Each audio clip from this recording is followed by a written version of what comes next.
So there I was, drunk on a rooftop, crying at the stars because a girl I'd never even kissed properly just got engaged to someone richer. Her name was Lin Wei.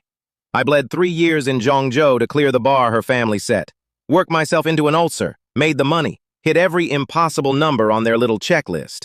And then she studied abroad, fell for the young master of the Li family, and mailed the news home like a birthday card. Engaged. Congratulations. Bring a gift. I fainted when I read it. Actual fainting, like a Victorian widow. Then I locked myself in my sad little love nest apartment for 2 days and didn't eat, because nothing says heartbreak like starving in a place you decorated for a woman who's now trying on someone else's ring. Day 3, I bought a truckload of beer and climbed up to the roof to get properly, professionally destroyed. I'm going home tomorrow, I told the sky, and smashed a can on the ground like that meant something. That's me. That's the guy. Remember him, because he's about to become the most important man on the planet, and he has absolutely no idea. Now, while I was up there marinating in cheap lager and self-pity, something was happening way, way above my head. Out past the moon. Out past the point where the story usually cares about you. There was a man in black robes standing at the edge of the Milky Way. I'm not being poetic. Some cosmic guy, divine light in his eyes, floating in the void going, "Who set up this massive array around this galaxy? Even I couldn't build this." Which is a wild flex from a man clearly capable of building a lot. So he does what any curious god does. He poked it. He threw a few streaks of light into the dark, and the eternal silence of space went boom. The whole galaxy shuddered. Energy that had been locked out for billions of years came flooding in like water through a busted dam. "Me energy confinement array," he muttered. "Someone caged this galaxy, blocked cosmic energy, stopped evolution. Ruthless." Then he scanned down, found a little blue planet with intelligent life on it, and winced. Because he'd just kicked the door open, and all that raw energy was about to hit a species that had never felt it before. "These humans," he sighed, "are going to have a very hard time surviving." And then, and I love this part, he felt a pang of regret. A tiny one. He conjured a small black sphere, held it, hesitated like a man deciding whether to leave a tip, and finally just tossed it away with a shrug. That sphere turned into a streak of light and flew straight at Earth. Straight at my city, straight at my building, straight at me. I looked up, saw a star flare bright in the deep dark, felt a hot wind whistle past. The ground shook. Car alarms started screaming across the whole neighborhood. Earthquake, I thought, and leaned out over the roof railing to check. Bad move. A shooting star was coming right at my face.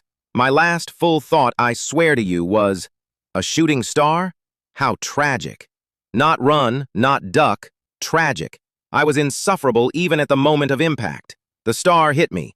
Everything went black, and a cold voice spoke inside my skull. Low-level intelligent life form detected. Conditions for inheritance met. Initiating fusion. 1%, 2%, 100%. Fusion successful. Ding! Connecting to network, collecting information. Ding! The Apocalypse Shelter inheritance system is waiting to be activated.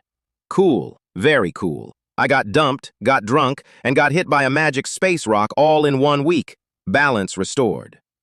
I woke up on the roof at daylight with the world's worst hangover and a voice in my head, which, combined, felt exactly like every Monday I've ever had, except worse. Holy crap. How did I end up sleeping on the roof? Then I remembered the beer. Then I remembered the meteor. Then I sat up so fast I nearly fell off the building. Wait, wasn't I hit by that? How am I fine? Beep, the machine is awake. Please activate the Apocalypse Protection System. I looked around. Nobody. Who's talking? Who's playing a prank? Come out, I see you! Nobody came out because the voice was inside my head, which I did not love learning. My scalp went tight. My first serious theory was ghost. My second theory was also ghost. System my foot. Don't let me find you or you'll be sorry, I told the empty air, brushing goosebumps off my arms like a man threatening a haunted house. Then a ghostly screen shimmered up in front of my face, and I jumped back so hard I nearly repeated the whole falling off the roof situation. It looked like the loading screen of a mobile game I actually played, called, no joke, Apocalypse. Castles, markets, manors, half the icons dead black and unresponsive, like a demo version of the universe. How do I turn it on? No idea. I poked it like an old man with a smartphone. Beep! Startup failed. Requirements missing. Beep! Mission. Collect 5 crystal cores to activate the system. Reward, 1 legendary recruitment scroll. A legendary recruitment scroll. In the game, that's premium loot. And I was being offered it for 5 of something I'd never heard of, which is exactly the kind of deal that ruins men. What's a crystal core? I scratched my head. Then, because I've never been able to sit with a hard question for longer than 4 seconds in my life, I said, I don't want to think about it anymore, dusted myself off and stood up. And that's when I actually looked at my city. The whole neighborhood was gone. Swallowed. A primeval forest had grown up overnight, trees 50, 80, 100 meters tall, and out of the 2 high-rises I could see, everything else was drowned in green. The city stretched out like a lush ocean, and only the tallest towers still poked their heads above the leaves, like they were treading water. It should have been beautiful. Instead, a chill went straight up my spine and out the top of my head. Because beauty that arrives overnight isn't beauty. It's a warning you haven't finished reading yet. Sirens started up across the whole city. Fighter jets tore overhead. Helicopters droned by with loudspeakers. Citizens, do not panic. Return to your homes and await government instructions. And my very first coherent thought as a survivor of the apocalypse, the first strategic decision of the man who would rebuild civilization, was, oh no, food. Because if giant trees were eating the roads, then trucks weren't moving. And if trucks weren't moving, there was no food coming in. And a city full of soft, well-fed people were about to discover hunger together. I turned and bolted downstairs before anyone else upstairs had finished going, how pretty! I wasn't a hero yet. I was just a guy who really didn't want to starve. My apartment was the top-floor duplex, which meant a straight shot to my door. I grabbed my handbag, took the elevator down, and speed-walked out of the building past a lobby full of people standing around theorizing about the trees like they were at a very stupid art gallery. Nobody stopped me. I ran outside, took 3 steps, and realized the road was gone. Buried under grass a foot high, wildflowers up to my chest, cement cracked open by tree roots like the earth had been chewing on it. At the community gate sat a 24-hour supermarket, doors open. 2 dazed employees on the steps, staring at the trees like they'd forgotten how faces work. Come buy something, I said, and pushed past them, because I knew, the second everyone else clued in, this place would turn into a riot. I grabbed a cart, rice, flour, oil, salt, milk, chocolate, filled 2 carts, paid over 3,000 yuan, and then had a problem. I couldn't carry 2 carts up 8 floors alone. 500 each, I said, and threw 1,000 yuan on the counter. A kid named Li Ming took the money, took the deal, and we shoved 2 loaded carts back through the grass while the neighbors watched with slowly dawning horror. You could see the exact moment it hit them. Wait, food is important. And then the whole crowd stampeded upstairs for cash. I made 2 more supermarket runs. By the 3rd, the shelves were bones. I grabbed a cartload of bottled water and called it. Back home, I collapsed on the sofa on a mountain of food, feeling pretty proud of myself, for about 4 seconds. Then I remembered the voice in my head talking about an apocalypse, and I remembered my parents. I called my dad. Dad, don't ask questions, just listen. Are the trees and grass growing fast where you are? Yes! Woke up to a jungle out the door. Is it like that in your city too? So it wasn't just here. It was everywhere. Which meant the voice in my head wasn't lying, and the apocalypse it kept advertising was real. Dad, stock up on food and water. Lock the gate and the door. Don't open for anyone. If it's dangerous, hide in the basement. Gather all the relatives. It's safer. Wait for me to come get you. Ping, has something happened? Don't be scared. If anything's wrong, come home. Dad's here. And that's the thing about my dad. The world was ending, and he was more worried about me than about himself. I owed these people 20 years and 2 decades of showing up. Somewhere out there, they were locked in a jungle, waiting for their son to walk through the door. Hold that. It matters more than anything else in this whole story. I hung up, called a few close friends, got everyone braced, and then organized my horde. 10 bags of rice, 5 bags of flour, oil, salt, instant noodles, ham, chocolate, bread, cured meat, 5 buckets of water, and I filled the bathtub too. Then I sat down, exhausted, and did the one thing you should never do at the start of an apocalypse. I noticed how quiet it was. Birds, I said. Not one bird all day. Usually the morning tourist wouldn't let me sleep. Now, Nothing. In nature, when the small things go silent, it's because something bigger has entered the room. And then, right on cue, a woman downstairs screamed, "What a huge rat!" I ran to the window and looked down. The cleaning crew was mowing the grass by the building when the grass fought back. Things darted out of it. Rats. But rats the size of cats, red-eyed, unafraid, chittering and staring the workers down like they were sizing up lunch. A dozen of them poured out from everywhere at once. A man in his 50s went down under two of them before he could turn to run. And, I'm going to be honest with you, because I was honest with the toilet about 10 seconds later, watching a person get gnawed down to a red skeleton by a pack of rats is not something your brain is built to file quietly. I ran to the bathroom and threw up everything I owned. Then the screaming moved indoors. I heard doors slamming all through the building, rats pouring up the stairwell, and I did the only smart thing I do all night. I dragged the sofa against my door, killed the lights, pulled the curtains, and stood there not breathing. Something slammed into my door. Bang! Then it moved to the neighbor's door and hammered on it like a lunatic. My developer had bragged that these doors were thickened alloy, bomb-resistant. Whatever. That rat headbutted my door a dozen times, gave itself a headache, and left. Bless that lying advertisement, it's the only reason I'm alive to complain about it. Gunshots crackled from the far side of the city. The police, I figured, learning the same lesson everyone learns about rats that aren't afraid of you. Bullets run out, rats don't. I sat behind the door all night with my eyes going bloodshot, listening to glass shatter in the low villas as rats broke in through balconies. Yesterday, those villas were a symbol of wealth. Tonight, they were a menu. I had a cheat code in my head and I couldn't use it. You know that feeling when you desperately need the toilet, there's a toilet right there, and someone's blocking the door? That, but with the apocalypse. That was my whole night. Then dawn came, the rats retreated, and I thought, okay, worst is over.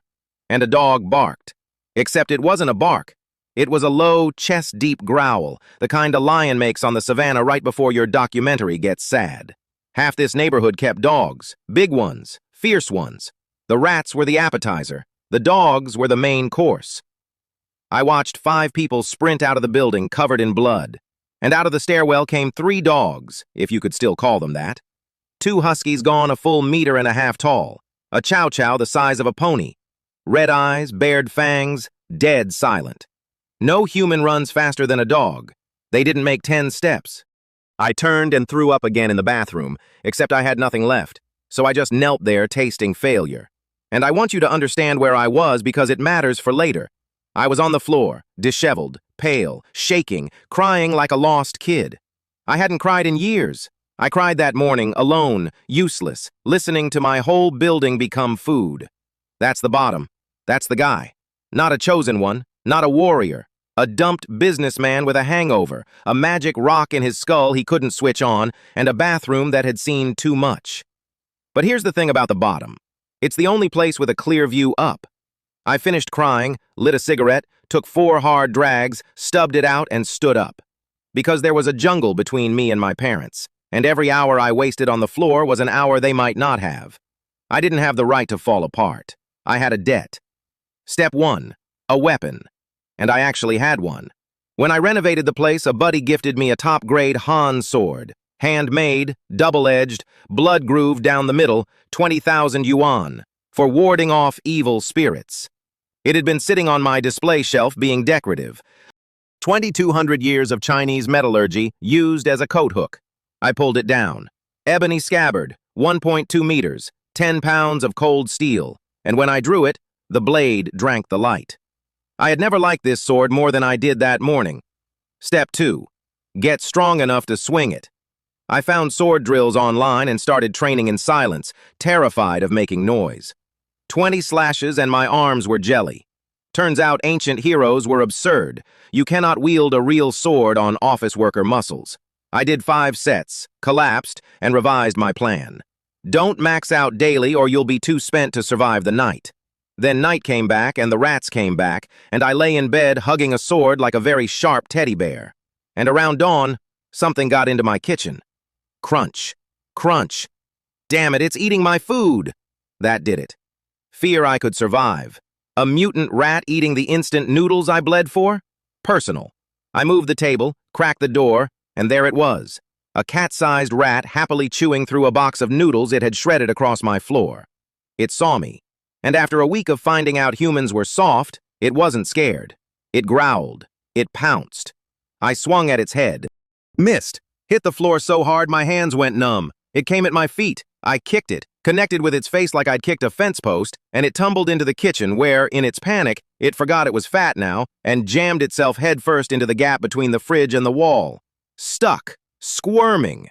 I did not hesitate. I ran the sword through its waist, and the blade went clean through, and I hacked it a few more times until it stopped, because I was terrified the squealing would call its friends. Then I collapsed, out of strength, shaking, and watched something rise out of the corpse. A little green ball, pigeon egg-sized, floated up, turned toward me, and shot into my chest. Beep. Soul energy detected. System not activated, cannot store. Consume soul energy to enhance host body. Warmth flooded up from somewhere deep, ran through my whole body, and when it faded, I felt it. Real, physical power, out of nowhere. My strength was up by a third, the sword felt lighter in my hand. And there it was, the whole game in one sentence. Kill monsters, get stronger. I had spent all week terrified of the dark, and I just learned the dark was an XP farm. I cracked open the rat's head, and inside a little warm bead the size of a fingernail, glowing like mutton fat jade, smelling faintly sweet. A crystal core. Number 1 of 5. The system needed cores. The night handed them out. My problem and its solution had the same address.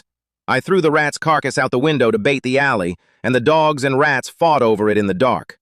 I closed the curtain and started waiting for the next one. Not hiding from the monsters anymore, farming them. That was the day I stopped being prey. Ask me how that worked out for the food chain. 2 nights later, I'd killed a couple more rats, learned soul energy healed my wounds, and started to feel dangerous. Then someone knocked on my door. 2 men. Through the peephole, a big, square-jawed guy with a baseball bat and fierce eyes. Beside him, a soft-looking fat kid, maybe 20, over 200 pounds, sweating and glancing everywhere like a nervous meatball. I let them in. Sword out, watching. In an apocalypse, a knock on the door is either a friend or a coming problem, and usually it's both. The fat one talked first. "Brother, we mean no harm. I'm Chen Kai, apartment 302. This is my brother Li Feng." Chen Kai. Remember that name. He is a coward, a glutton, a drama queen, and one of the best men I will ever meet, and every single one of those is true at the same time. "The government's retreating," he said. "You know?" I did not. But apparently one Zhao Gang on the 2nd floor had a brother, Zhao Jie, second in command of the whole provincial government, who'd called on a special line. Get to the provincial government by noon tomorrow. The army was punching a corridor to a base in the east. This was the one and only ride out. "Strength in numbers," Chen Kai said hopefully. "Come discuss it with us. 3rd floor, almost 100 people already." I said I'd come down. More people meant more shields between me and the dark. That was the whole plan. That was everyone's plan, which was the problem. I went to the meeting. 40-odd people packed into apartment 301, and in the center of them, Zhao Gang. Mid-30s, soft belly, calm smile, the easy manner of a man who's spent his life in rooms above other men. And when a nervous kid in the crowd whispered that maybe they should just stay home, for half a second, Zhao Gang's eyes flashed pure murder. Then the smile came back on like a light switch. I saw it. Cold went up my spine. I'd spent 3 years in business learning to read exactly that look, and that look does not belong to a good man. I lowered my eyes and filed it away. He was clever, I'll give him that. He'd watched the monsters for 2 days, clocked that the rats and dogs retreat around 5 a.m., planned the departure for 6, picked a route down main roads where the grass grew slower. Then he asked one surgical question. How much food does everyone have left? And watched the room panic, because the honest answer was, almost none. One sentence, and a crowd that was about to scatter got yanked right back into his plan. The man was good. Then came the real event. Now, he said, lighting a cigarette, who leads the way? Silence. Nobody wants to be the point man on a jungle death march. Then a deep voice. I'll clear the way. Li Feng, the quiet, square-jawed one. Then Chen Kai, the fat coward of all people. Then a migrant worker named Tao, Elder Tao, still in his dusty construction clothes. And then me. Not from courage, from disgust. I'd rather walk in front with 3 men who'd volunteer for the worst job than put my back to a room full of people who wouldn't. Cowards you can predict. It's the room behind you that gets you killed. Zhao Gang praised my youthful spirit. I smiled and said nothing. 4 pathfinders traded a nod. That was the whole friendship, formed in one glance, and it held up better than most marriages. 6 a.m. A column of over 100 people crept out into the jungle behind 4 pathfinders. Old, young, men, women, and behind us, an auntie holding, I swear on my life, a toilet plunger. As a weapon. Did the mutant beasts need their drains unclogged?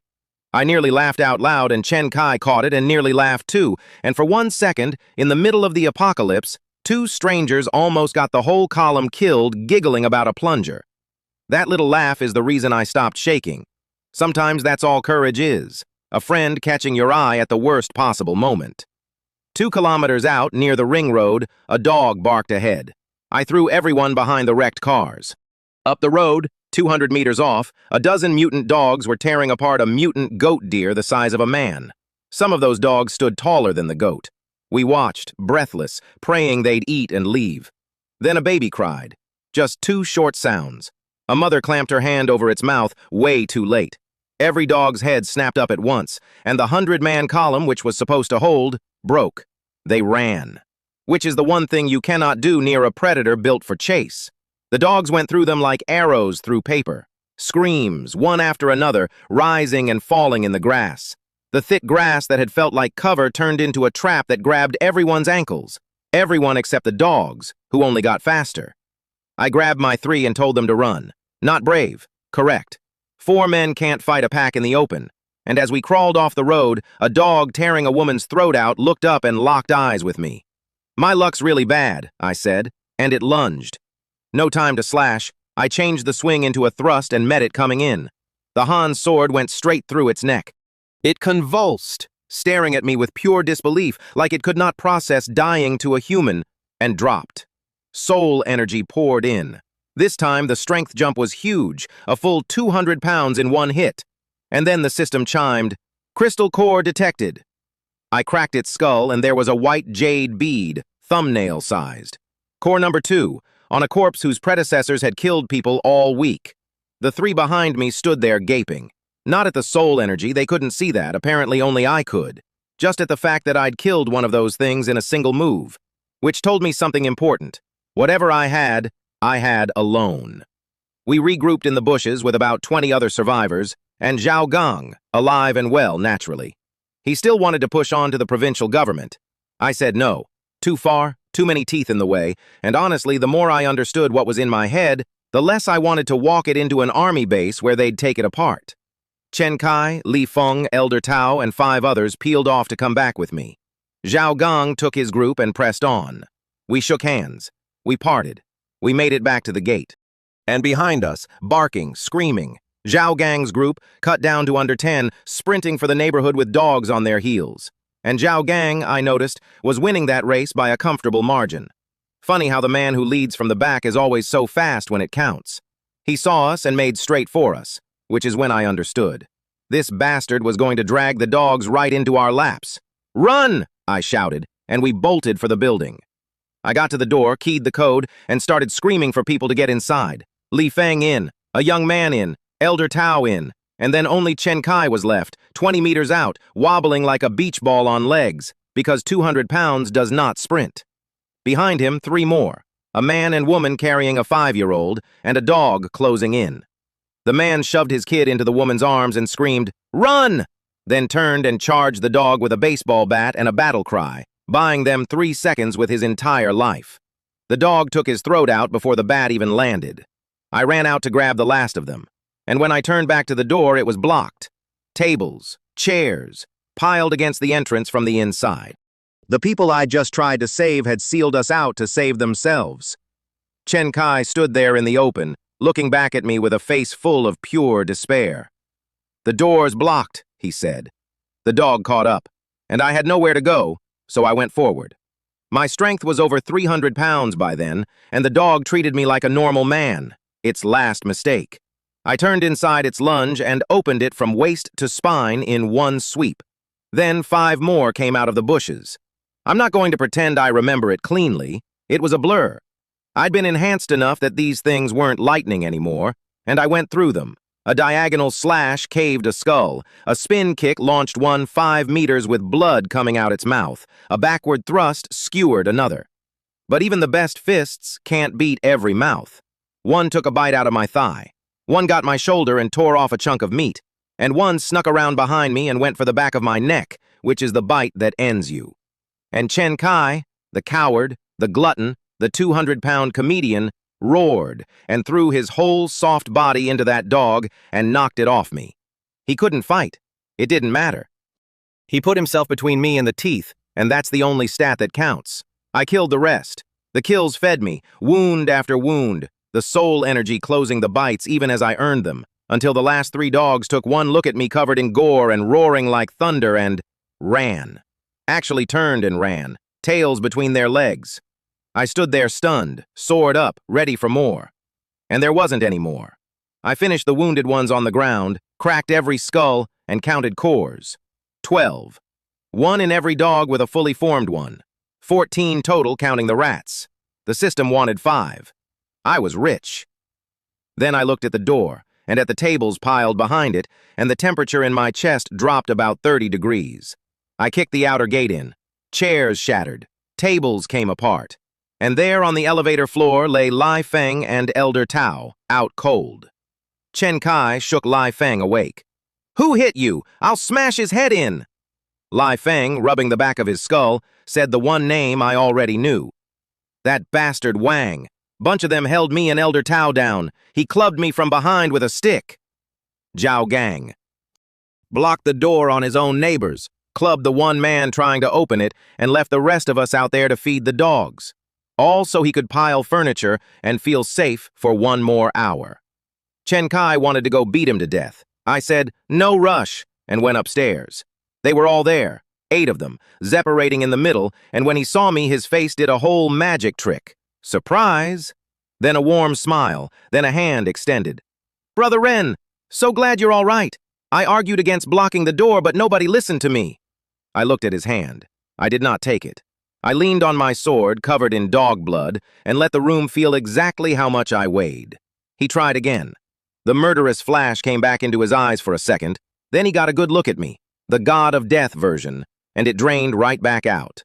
"You blocked the door," I said. "You knocked out Li Feng, and now you can't even look at me." I scanned the room. Not one guilty face, not one flicker of shame, just fear, and the specific evasiveness of people who'd do it all again. And whatever mercy I'd walked in with drained out of me right then. "I'm a fair man," I told them, calm. "You should all leave." "Leave where?"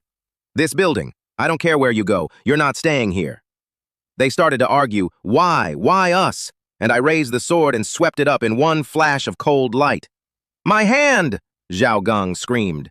His hand was on the floor. Blood fountained from his wrist, and the whole room went white. Even the pale schemer at the back narrowed his eyes, because cutting a man's hand off cleanly and quietly is not a thing amateurs do. And now they all understood what kind of man they'd tried to feed to the dogs. "You clubbed my brothers. I took a hand. I'm being generous. Thank me for not taking your head." I meant it too. I'd wanted to kill him. I just couldn't. Some last shred of the office worker who used to be me held the blade back. "Now get out, all of you, before I change my mind." They ran like they'd been pardoned. Zhao Gang staggered out, clutching his stump, hate pouring off him. Li Feng leaned in. "Why not kill him, Brother Ren? He's a viper." He was right. I knew he was right. I just couldn't do it. A man with no hand and the smell of blood on him, out in that jungle at night, I figured the apocalypse would collect the debt I couldn't. If it didn't, well, that's a bill that comes due later. Write that name down again. Zhao Gang. 1 hand, no shame, a brother in the provincial government, and a very long memory. He is not done with me, not even close. I sent the others to clear the dog corpses and went upstairs to finally cash in. I sat down with my 14 cores. "Beep, crystal core detected, activation conditions met. Activate system?" "Start," I whispered. "Beep, system started, 100%, legendary recruitment scroll awarded." 5 of my cores vanished. And that was it. No golden light, no pillar of heaven, no cinematic. Just a little loading bar and a beep, like installing an app. "That's it?" I said out loud. All week I'd been dreaming of my domineering awakening moment, and I got a software update. Low key doesn't begin to cover it. But the screen changed. 2 icons lit up out of the dead gray, a western castle and a manor. I tapped the castle. Beep, castle opened, host title changed to Castle Master. Castle Master. From man who got dumped by text to Castle Master in under a week. Character progression is wild. A full 3D castle rotated in front of me. Walls, hall, towers, kitchen, stables, a study, the whole fantasy. Choose a location to materialize the castle, so it could become real. My childhood dream of living in a castle delivered by the apocalypse. Cursed monkey's paw, but I'll take it. The manor came next. 100 units each of food, timber, iron, crystals, and mithril, with storage space I couldn't see and couldn't find, which meant it lived inside the system somewhere. Then, the one I actually wanted. The tavern. Hero recruitment. Class change.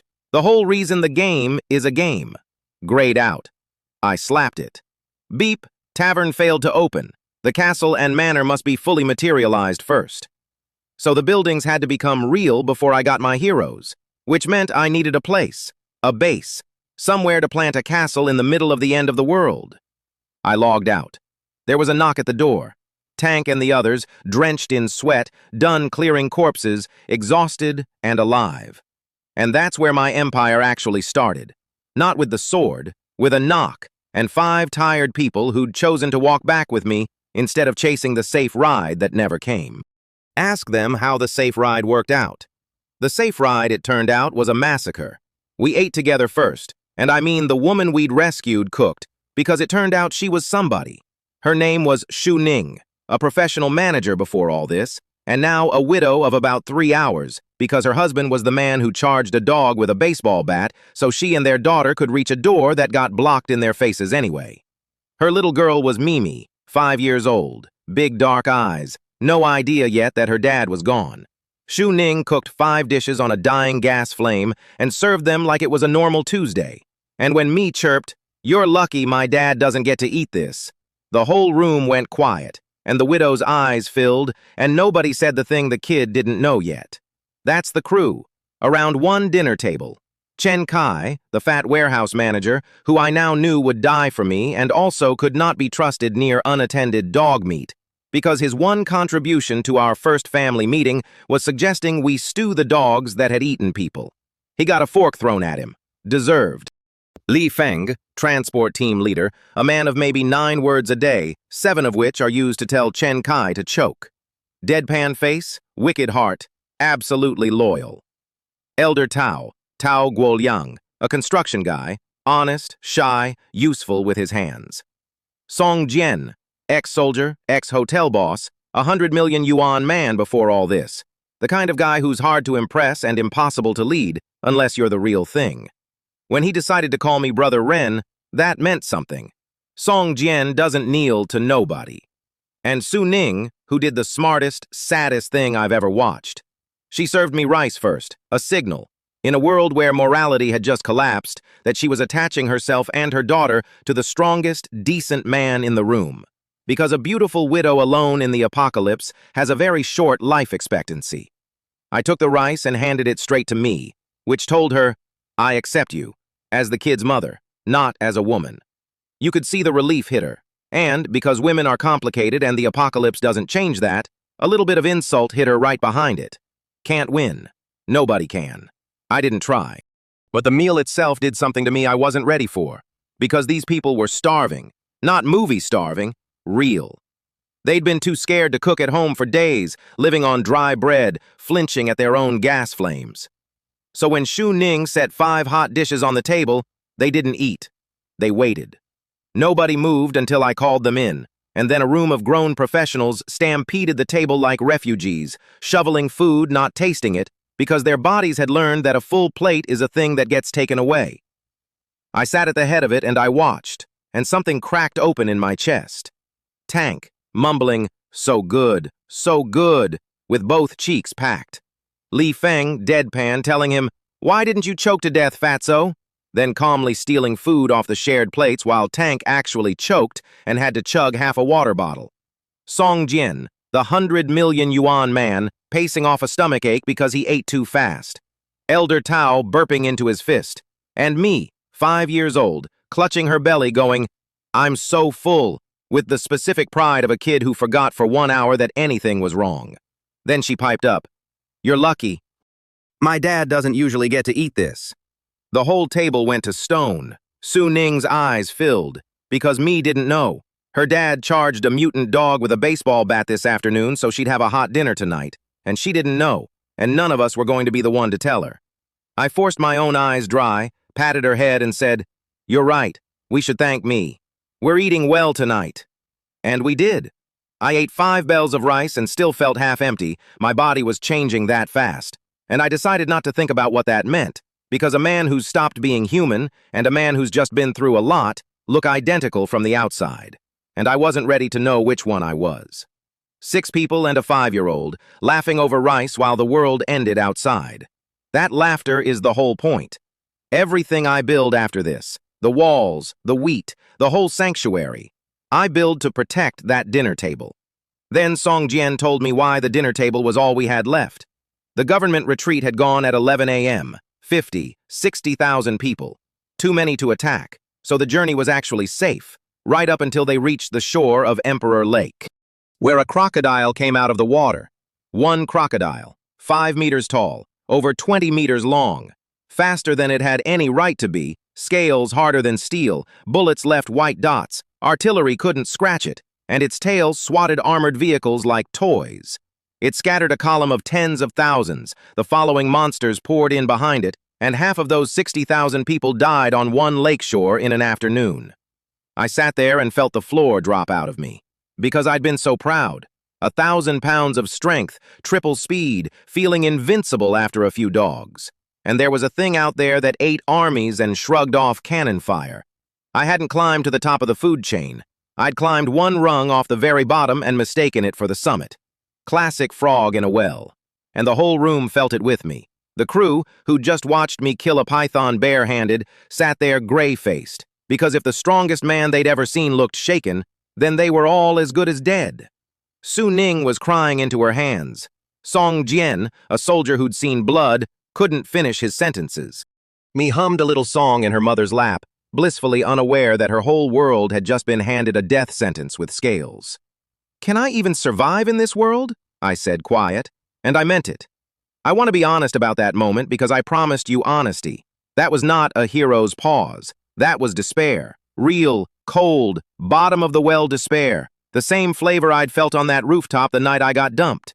I had built a little warmth in a dead world, and the world had just leaned down and shown me exactly how small my warmth was. A thing out there eats 60,000 people for an afternoon snack. What's a castle to that? What's a man? And then I remembered. I still had the system. I still had a cheat. Here's the difference between me and every other frog in every other well, and it's the only stat that's ever mattered about me. When the world shows a normal person the mountain, they sit down.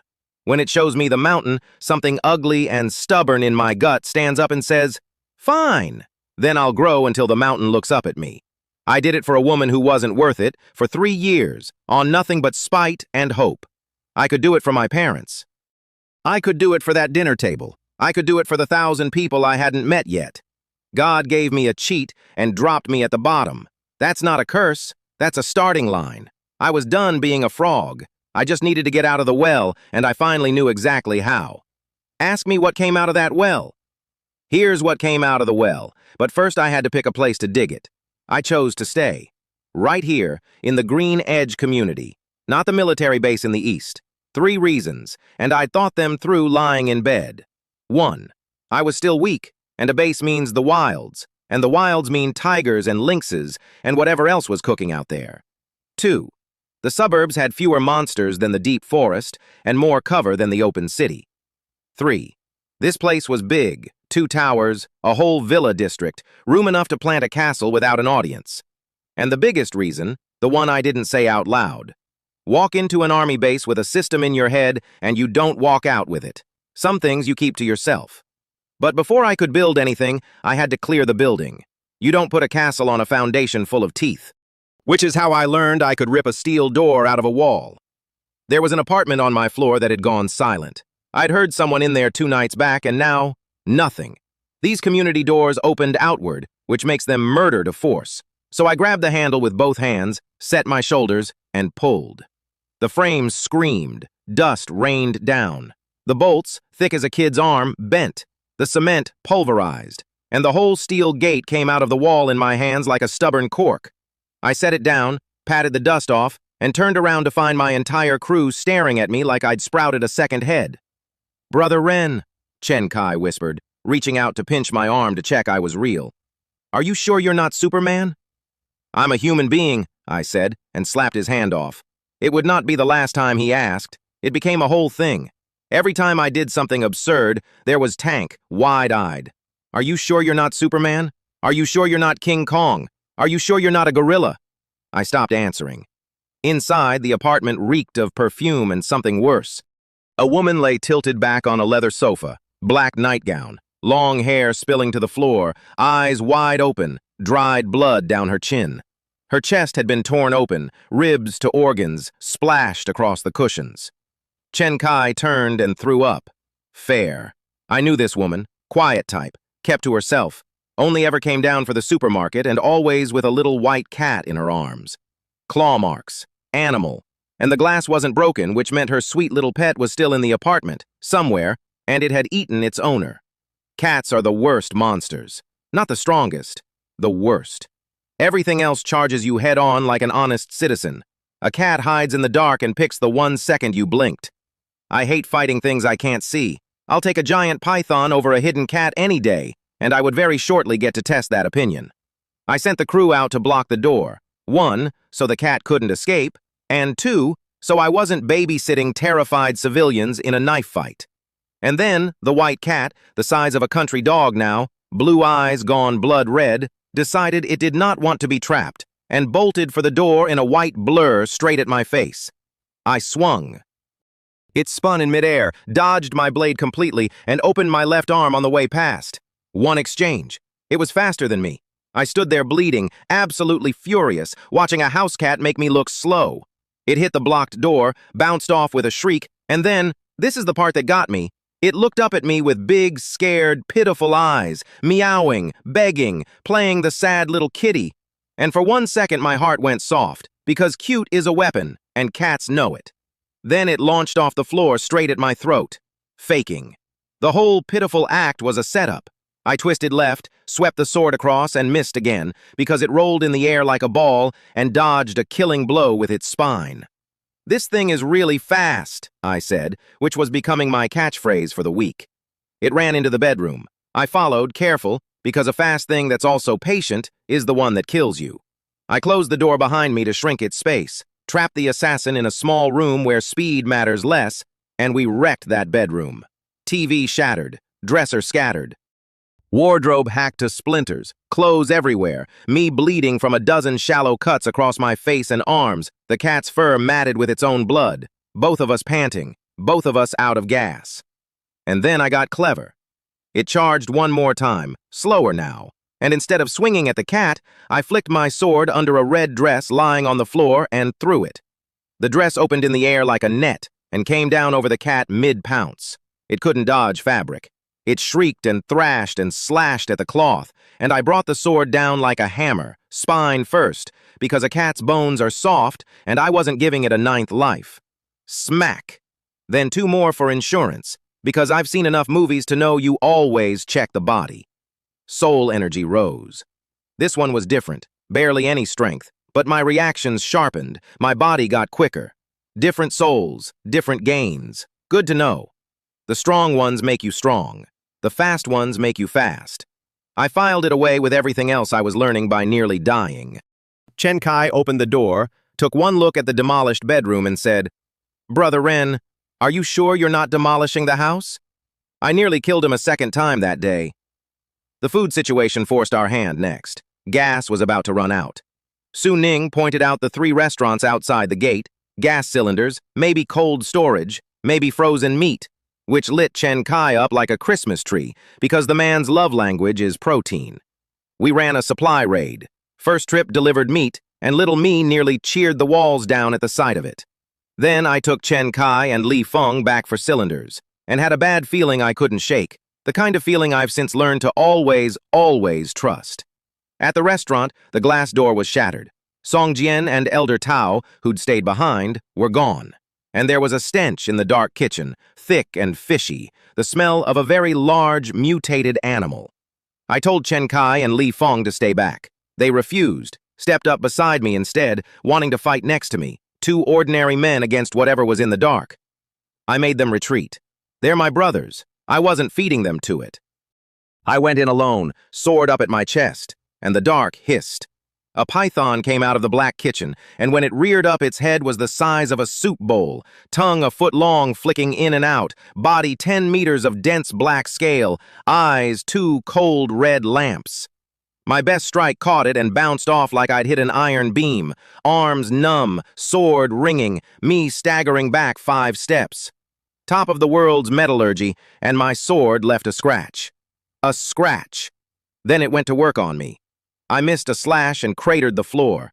It pulled back at lightning speed. I couldn't believe how fast. And while I was recovering, its tail came out of nowhere and caught me full in the chest. I flew across the room, spat blood, went through a table. Elm wood exploded. I couldn't breathe. My vision went dark at the edges. I got up. It didn't attack. It just watched me with those red eyes, full of pure contempt, like I was a stone it was mildly curious about. And that look, that's the one thing on this earth I cannot take, because I've seen that look before. Lin Wei's family looked at me exactly like that, like an insect they could crush whenever they felt like it. I ate 3 years of that look for love, and love turned out to be a joke, and I swore on that rooftop I would never let anything look at me that way again. Not a woman, not her family, and definitely not a snake. Others can look down on me, I told it, spitting blood, but you, a dead snake? Come on. Again. And I went at it like a lunatic, because I was calm underneath.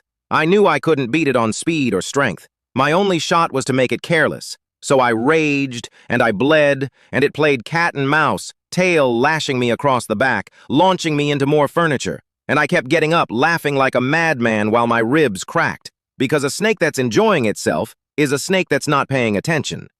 I landed one real hit. A spinning slash that opened its neck 10 centimeters deep to the bone, and that ended the games.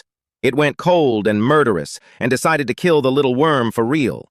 It faked being dizzy, I bought it, I leapt in for the finish, and it rammed its whole skull into me like a speeding car. I heard my own bones go. I flew through the restaurant, through the glass door, and landed on the front steps in a bloody heap. Chen Kai and Li Feng screamed and ran to me. I was done. Ribs shattered, body not mine anymore, vision going. Run, I told them. We're not leaving. Chen Kai wiped his face, grabbed a steel bar, and stood in front of me. If we go together. I want you to sit with that. The coward, the glutton, the man who suggested we eat the dog. Standing between me and a 10-meter python that had just folded me like laundry, because leaving wasn't a thing he was willing to do. The python swept him off the steps with one flick of its tail like a fly. He rolled down into the grass, blood coming out his mouth, and stopped moving. Li Feng charged, cursing, and got slammed into a wall, sliding down, done. The snake didn't even look at them. It only cared about me. And I was lying there, ribs in pieces, watching my 2 brothers get broken protecting a man who couldn't stand up. You beast, I said, and I couldn't get up. I'll take your life. And I couldn't get up. I clawed at the broken glass on the ground until my hands ran red, crying tears with blood in them, trying and failing and trying again. That's when the well finally opened. Beep, congratulations. Host has broken through the limits of humanity and awakened potential through their own effort. Potential level, B. Beep, the host has unlocked potential ahead of schedule. Something inside me tore open. Energy flooded up from a place I didn't know I had, stronger than everything I'd ever felt combined, and my broken ribs knit, my skin buzzed, my bones cracked back into place. My strength didn't rise, it doubled. Over 1,000 pounds became 3,000 in a heartbeat. I stood up, and the snake, for the first time, felt something was wrong. The little worm it had already written off suddenly had an aura that made its animal brain scream run. Too late. It lunged. I punched it in the jaw and sent 10 meters of python flying across the room like it got hit by a train. I shot after it before it landed, whip-kicked it in the spine with a leg like a steel pillar, cracked the air with a sonic boom. Then I grabbed its tail and I stopped being a swordsman and became a man beating a snake to death against his own neighborhood. Floor, wall, steps, floor again, blood and scale flying, the ground shaking like a quake until there wasn't much snake left to swing. Then a soft voice cut through the red. Brother Ren. Chen Kai awake propped on the steps. Li Feng too, held up by Song Jian and Elder Tao, who'd hidden in the cold storage and survived the whole thing. I dropped the pulp that used to be a python and hugged my brothers, crying again, happy this time. I thought I was going to lose them, and they were alive, and beaten to hell, and complaining, which is how you know a man's fine. I cracked the python's skull and pulled out a crystal core the size of a date, bigger than any I'd seen. Then I picked up 10 meters of mangled snake, spun it like a rope, and threw it 30 meters into a tree, where it hung swaying as a warning to every other monster in the neighborhood. Something worse lives here now. The crew stared. Song Jian, the hardened ex-soldier, looked at me the way the rest already did. And yeah, I'm in my mid-20s and I just survived the apocalypse, and I still liked being looked at like that. Sue me. 2,000 pounds of scored data in my head now. A talent skill. A detection skill that told me the python had been running lightning strike, which explained the tail I couldn't dodge. B-rank potential. Unlocked the hard way, on a restaurant floor, minutes from dead. I was a lot stronger, and that crocodile was still out there, twice this python's size, laughing at cannons. Ask me if I stopped there. No, I didn't stop there. I built a city. Over the next few days, we cleared the neighborhood building by building. And I did the clearing because I was the only one who could. It was grim, honest work, floor by floor, door by door. Some apartments were empty. Some held people, hollow-eyed, who'd barricaded themselves in with dwindling food and hadn't dared make a sound in days. Some held things that used to be pets. I ripped a lot of doors off frames, killed a lot of rats in a lot of kitchens, found more than one dead family the monsters got to first, and had to stop looking too closely because you can only carry so many faces before they start showing up when you close your eyes. Every kill fed me. Every crystal core went in the bank, and every survivor we pulled out joined the line back to the castle, blinking at the sunlight like they'd forgotten it existed. The crew grew. 2 young guards stood out, Zhang Lei and Wang Xuan. Good kids, sharp, loyal, the kind who volunteer for the wall shift nobody wants. A young woman named Liu Jie and her friends. Dozens of people, all of them now looking at me like the sun came up because I walked in. Which is a lot of pressure to put on a man who got dumped by text a week ago. Every one of those faces was a mouth to feed and a life on my tab. But I'd made a promise at that dinner table, and I don't break the ones that matter. Then one night I slipped out alone, went to the back of the villa district, and finally did the thing I'd been dying to do since the system beeped. I materialized the castle. Beep, the castle cannot be bound to a real-world building. Confirm materialize here? Confirm. Me aurora poured down out of the dark, dreamlike, light and shadow rolling, and where there had been trees and grass there rose a castle, 10 acres of it, walls like a fortress, towers throwing long shadows, stained glass, a whole city standing on the ground. My childhood cartoon dream dropped into the middle of the apocalypse, and it was mine. The gate opened, and an old Western gentleman in a butler's coat walked out and bowed. "Welcome back, master." His name was Alfred. My butler. I have a butler now. A week ago I was heating instant noodles over a dying flame and hiding from cat-sized rats, and now a distinguished old man was bowing me into my castle. Character progression, I'm telling you. Then I bound the manor to a building and it lit up. Resources, storage, and a little line item that made me grin. Idle workers. The manor was the engine. Food feeds people. People become workers. Workers make resources. Resources upgrade the tavern. The tavern recruits heroes and forges weapons. Heroes conquer new land. New land gives more resources. Round and round. An economy that ends with me standing on everything. I'm a businessman. I understood this immediately. This was the best spreadsheet I'd ever seen. And then, the one I actually wanted. I bound a 600 square meter villa and hit the tavern icon. Beep. Consumed 5 crystal coins. Materializing tavern. The aurora came again, the villa twisted and reshaped, and out of the light rose a 3-story tavern. Chinese carved eaves and flying rafters, but glass windows, 8 immortal tables inside, and a long western bar dead center. A wine flag with the character for wine fluttering out front. East meets west and somehow doesn't look stupid. A burly Eastern man jogged down the steps. "Master, Steward Wu Chang of the tavern welcomes you." The tavern turned out to be 2 things: a mercenary guild, a big screen scrolling missions, a window to accept them and turn in rewards, and a place of inheritance, where anyone who'd unlocked their potential could take a class and learn skills. And the second I saw that mission board, a whole idea lit up in my head. Think about it. In this new world, the tavern is the only place a person can take a class, the only place they can learn a skill.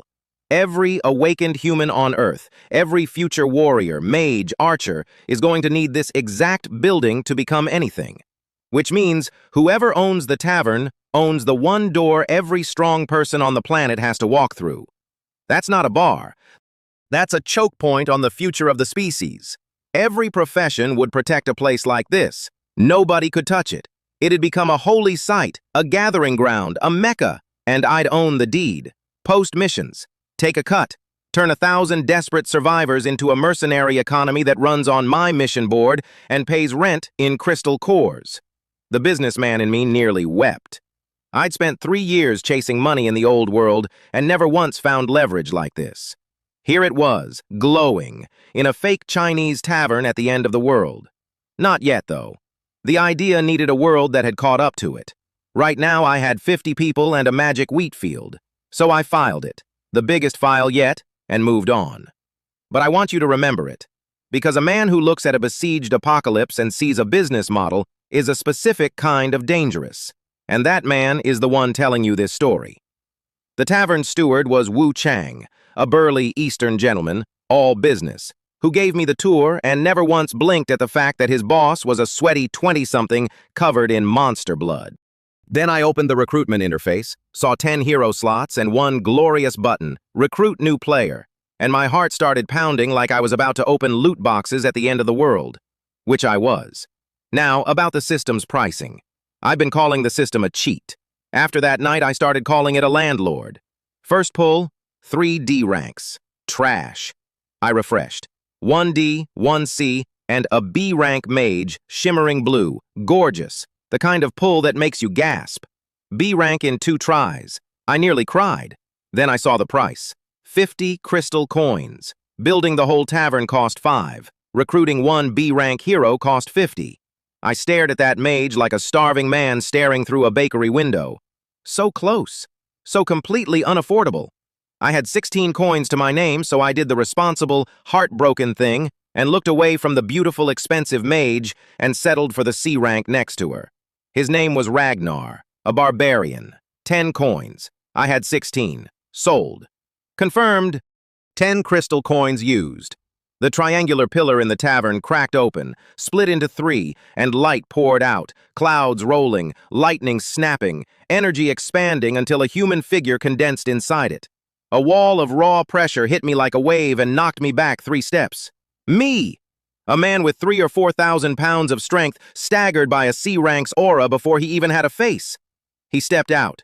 6 feet of nightmare. Red hair, red beard, eyes like copper bells, shoulders like a doorway, arms like tree trunks with veins for roots. A leather vest, leather shorts, and of course no weapon because the landlord doesn't include equipment. Why would it?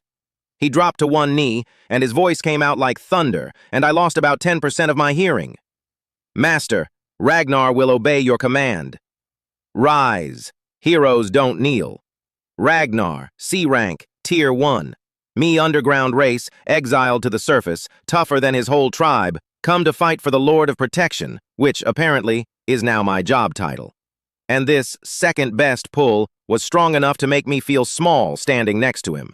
I loved him instantly. Absolutely disgusting muscle. Perfect. But recruiting Ragnar taught me something that stung. He had 3 skills. I had brute strength and a detection spell. The whole difference between us was training and technique, which meant it was finally Finally, my turn. The system had been nagging me since the Python floor. Unlock your potential, build the tavern, take a class. I'd done the first two the hard way. Time for the third. I put both hands on the black iron inheritance pillar, focused my spiritual power into it, and the runes came alive, light, cold, an icy wave surging up my arms until I felt like I'd fallen into an ice cave. Then the tavern vanished, and I was standing in a vast, round plaza floating in an empty void. White reliefs of ancient battles underfoot, 6 class statues around the edge. Warrior with a raised sword, barbarian mid-howl, archer aiming, rogue crouched with a knife, cleric with a warhammer, mage with a staff. I didn't hesitate. I walked to the warrior, not because I did the math, because I like the front. I like charging in with a blade. I'm not going to hide in the back sniping. I'm not skulking in shadows, and one look at my chest, I'm not a cleric. Warrior was just cool enough. Beep. Warrior selected. Confirm? Confirm. The statue's eyes blazed, light shot into me faster than I could flinch, and a cocoon of energy wrapped me up. I sat down cross-legged without deciding to, eyes closed, and in less than a minute, an entire lifetime of skills got branded into my memory like I'd practiced them 10,000 times. Then the light faded, and the landlord spoke. Beep. Warrior inheritance complete, consuming 5 crystal coins. 5 more coins. Nobody told me the class change cost money. I had exactly 1 coin left. Back to 0. I stood up and screamed at a menu, which is a very dignified way to spend the apocalypse. But then, I felt it, and the swearing stopped. My strength had jumped from 3,000 pounds to 4. 2 tons of force in a mid-20s office worker. And better, I had skills now. Slash, a way to focus power into a single clean cut. Taunt, a way to force an enemy's attention with spiritual power, which I didn't understand at all but would abuse constantly. And charge, a burst of speed that closes distance and knocks a target flying. 5 glowing skill orbs in my mind now. If I could have seen inside my own head, slash, taunt, charge, plus my detection spell and my innate talent, flame enhancement, which I finally understood. I could set my palms or my sword on fire. A superpower. Just casually. Fire sword. Sure. The difference wasn't the strength. It was the technique. I did the math and figured pre-class change me could get jumped by 10 of me and lose. Skills change everything. And I'd just gone from a man with a heavy stick to a warrior who knew what to do with it. I left Ragnar behind to guard the base because the whole thing was my foundation now, and walked out of the tavern into the dawn, soaked to the knees in dew, richer than any man alive, and completely broke, which about summed up my relationship with the system. I got back to Building 1 at first light, dripping, and walked into my apartment to find every single person in my crew sitting in the dark hall, awake, dead-eyed, silent, staring at nothing. Me asleep in her mother's arms, the rest looking like the sky had fallen. Turns out the sky had. On them. I'd slipped out without telling anyone, and when I didn't come back by midnight, they'd panicked. Quietly, because if the dozens of people now depending on me learned their backbone had vanished, the whole thing might collapse before dawn. So the leaders searched in secret, found nothing, didn't dare go out into the night, and finally just gathered in my hall to sit in the dark and hope for a miracle. By dawn, they'd given me up for dead. And then I strolled in, damp and cheerful. The room exploded. Chen Kai came at me like a missile and hugged me, and I want to be clear. This man does not shower, it was high summer, and hugging him was like hugging a warm landfill. I nearly fainted. "Get off, you fat bastard, I'm not interested," and I peeled him off and kicked him onto the sofa, where he bounced. "Brother Ren, how heartless! I worried about you all night," he wailed, doing the wounded little wife voice he does, and I nearly threw up on the spot. Su Ning's eyes were shining, holding back tears. Even quiet Li Feng looked relieved. And for the first time, I really felt the weight of it. Not I want to protect people as an idea, but these specific people, alive in front of me, all of them hanging their whole future on me not dying in a ditch. That's not a good feeling. It's a heavy one, but it's warm underneath, and warm and heavy is what a home feels like. So I decided to give them one. "Eat breakfast," I said, "then I'll show you something good." I'd meant to keep the castle secret a while longer, but watching them sit in the dark all night for me, I couldn't. I led the whole crew through the jungle to the villa district, Chen Kai creeping along terrified like an injured rabbit, insisting loudly he was fearless, getting shushed for it. And then the castle came into view over the trees, gold in the morning light, and the whole crew stopped dead on the bridge. They knew this neighborhood, they'd walked this garden. And where the biggest villa used to sit, there was now a 10-acre castle with stained glass and towers, and none of them could explain it. And not one of them guessed the truth, that a man had spoken it into the world. Because even people who half believe in ghosts can't stretch their minds that far. They figured somebody had renovated. Sure, somebody renovated a fantasy castle overnight in the apocalypse. Makes sense. The gate creaked open. Alfred bowed. "Greetings, I am Alfred, the castle's butler." And for 1 solid hour, grown adults who'd been eating dry bread in the dark ran around a real castle like children. Bright halls, clean rooms, hot water, meeting rooms, training rooms, touching everything. Me sprinting laps of the great hall. I stood back and watched them and felt like a god, which was becoming a problem, honestly. "Brother Ren," Chen Kai breathed, "are we going to live here?" "We start moving in today." The hall shook with cheering. Let me back up one morning because it's the morning that taught me exactly what kind of snake Li Feng is under that deadpan face. And it's the morning I understood what these people had become to me. The gas was dying. So the night before, Su Ning made steamed buns, a lot of them. She was worried the flame would quit overnight and leave us cold, so she'd rather cook it all now. I went to sleep. She didn't. I woke before 6 and smelled steamed buns, walked into the hall, and there she was, asleep on the sofa, flour on her face, her hands, her clothes, 2 baskets of fluffy white buns on the table, a whole night's work done alone, in the dark, so a bunch of exhausted people could wake up to hot food. And she was crying in her sleep, 2 thin tear tracks down the flour, brow furrowed. A bad dream. A woman who 3 days ago had a husband, cooking through the night so my crew could eat. Something in my chest went soft and stupid. I brushed the hair off her face without deciding to. Poor woman, I thought. Then I did the dumbest, smart thing. I picked her up. She was so light, so soft, a faint, clean smell coming off her, and carried her to her room and laid her on the bed and pulled a sheet over her. Nothing else. I swear on the buns. Just a tired woman moved somewhere better to sleep. I turned to leave, and behind me, her eyes opened. She'd been awake the whole time. She watched me go, blank-faced, a whole storm of things in her eyes, moved, confused, a little lost that I'd handled her like glass and not like a woman. Then I shut the door and she yanked the blanket over her burning red face. I walked out, and Li Feng was standing in the hall. He had not been there when I picked her up. "Where'd you come from?" I said. "Nobody held up a basket of buns. Collecting these?" Straight face, fresh from the kitchen.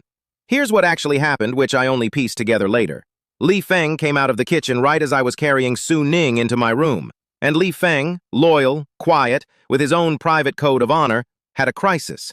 Because he was afraid I was about to do something to her. Stop me, and I'm angry. Don't stop me, and he's complicit. He stood there in agony. Then he watched me walk right back out 30 seconds later and nearly wept with relief that his brother wasn't that kind of man. And he felt guilty for even thinking it. So when I asked where he came from, he had a choice. Confirm my innocence. Or watch me squirm. He chose chaos. Breakfast an hour later. The whole crew at the table, which faced my bedroom door. Su Ning walked out of her room. And froze. And every head swiveled. Tank stopped mid-bun. Because from where they sat, it looked exactly like Su Ning had spent the night in my room. Her face went red as cloth. She bolted. "What are you all looking at? It's not like that. She fell asleep. I moved her to her own room to sleep. That's all." Skeptical eyes. Every single one. Sweat pouring off me. And then I remembered Li Feng was there. He saw the whole thing. "Li Feng, you were there. Tell them." Li Feng shook his head. Innocent. Bewildered. Confused even. Like he'd never seen a thing in his life. Then he lowered his head and calmly bit his bun. I nearly spat blood. I'd pegged him as the quiet, loyal one. Turns out the quiet, loyal one had just knifed me in the back over breakfast with a completely straight face and no witnesses. "I'm not explaining myself to you filthy-minded degenerates," I announced. The whole table detonated with laughter. And here's the thing I understood, sitting there sweating in my own castle, framed by my own men. They were doing it on purpose. All of them. They'd figured out I couldn't have touched her. Someone was on watch all night. so they ganged up just to watch the terrifying, door-ripping war god flail like a boy caught by his mom. And it hit me. That's the sound of people who stopped being afraid of me, who decided the decisive young man who cut off Zhao Gang's hand was, underneath, just the boy next door. Family gives you grief. Strangers give you deference. That table was giving me grief. I've been given a lot of gifts since the apocalypse.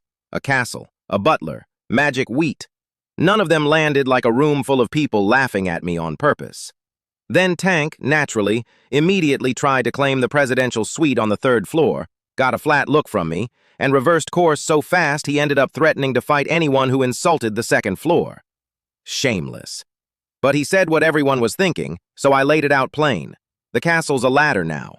You get the 2nd floor because you're my first family, but the 3rd floor, and full residency later, you earn. By joining management, by hitting a contribution score, and by unlocking your potential. Which is Song Jian, the old soldier, asked the question that changed everything. Unlock your potential?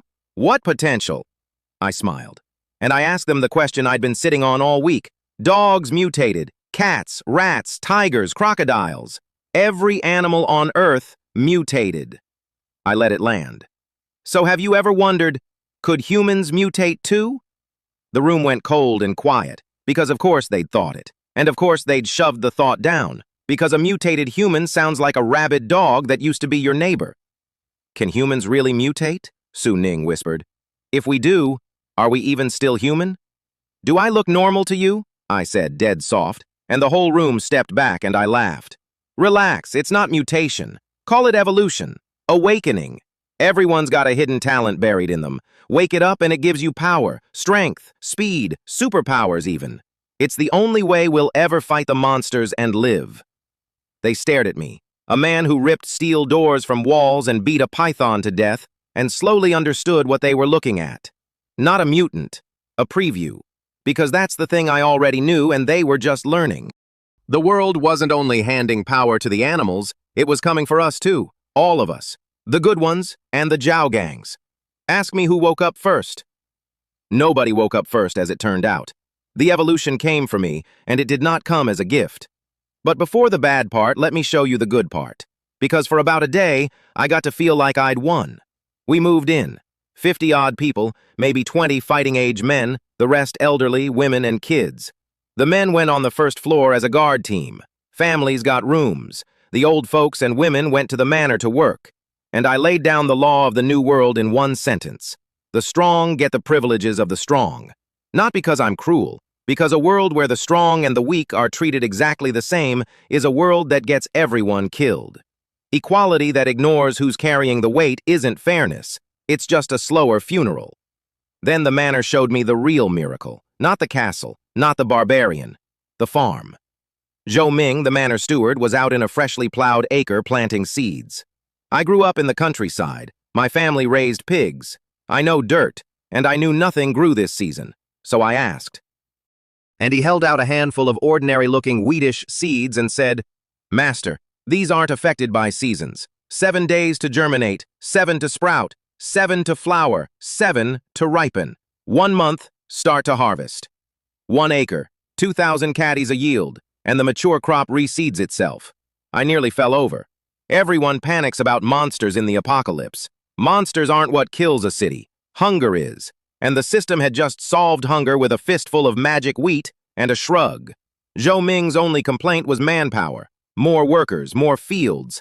And I laughed because solving that was exactly why I'd brought 50 people to his doorstep. So we built a machine. Old folks and women farm. Strong men guard. Food ripens monthly. Workers make resources. Resources upgrade the tavern. The tavern makes heroes and weapons. Heroes take new land. New land makes more food. Round and round, forever. A civilization out of a spreadsheet. And I stood in my 30-meter tower and watched people cultivate fields under Ragnar's patrol, and for one afternoon, I was happy. Not survivor happy, happy. I'd taken 50 broken people and given them hope you could eat.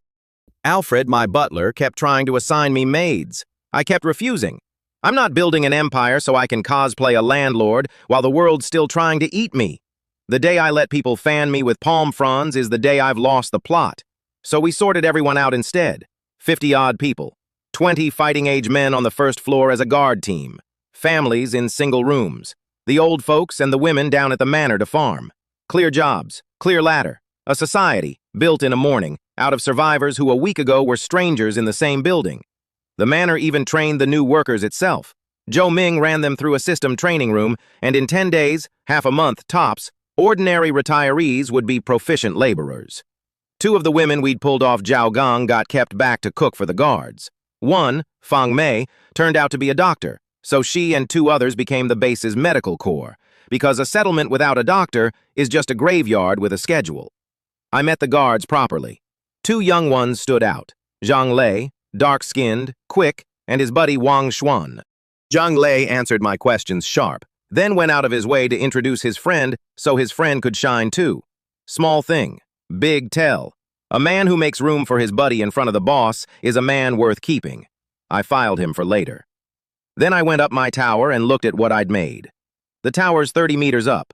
Not a fantasy castle, a war fortress cosplaying as one, wired with an AI control system, weapons in the walls that'll kill you before you know how. The whole thing answers to my voice. I could tell the air to send Alfred somewhere, and the castle would relay it. Took me a while to stop feeling insane talking to a room. Now I can't live without it. From up there I could see all of it. Guards walking the walls, people moving between castle and manor, farmers bent over fresh furrows, Ragnar leading a patrol on the tree line, keeping the monsters off the workers. Smoke from the manor chimney, and on every face, even at that distance, the same thing. A smile. People who felt safe. People who had hope you could harvest. A week ago, I was alone on a rooftop crying at the stars. Now 50 people were building a life under my walls, and they were happy, and they were safe, because a dumped nobody with a rock in his skull decided not to fall apart on a bathroom floor. I stood there and let it land. This is why. This is what all of it was for. Not the castle, not the power. This. A place where people get to be people again. And then, standing at the top of my own tower, at the height of my own good day, I felt it move. That thing in my chest. Quiet. Patient. Getting a little bigger every time I got a little stronger.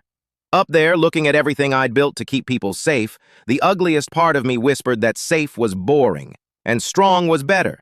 And why not just take more? I shut it down, but it noticed I noticed, and it didn't seem worried. Alfred, my butler, kept trying to assign me maids. I kept refusing. Some instinct in me had already decided that the day I start collecting servants is the day the thing in my chest wins a little more of the wheel. And then Su Ning brought me tea, and I found out the plot was already losing me. She came up to my tower, one of the few people I'd keyed access to, because I refused to become a lonely little god at the top of a locked tower. She'd just showered. Damp hair loose on her shoulders, a soft gray dress, and every man's least favorite kind of self-control test, walking straight at him with a teapot. I took the tea, looked away, drank it too fast, and burned my mouth pretending I was thirsty. She caught it. She laughed, that quiet crescent moon laugh, and thought, you could see it on her face, is this really the invincible war god? He's just a shy kid next door. And then the shy kid next door stopped being shy.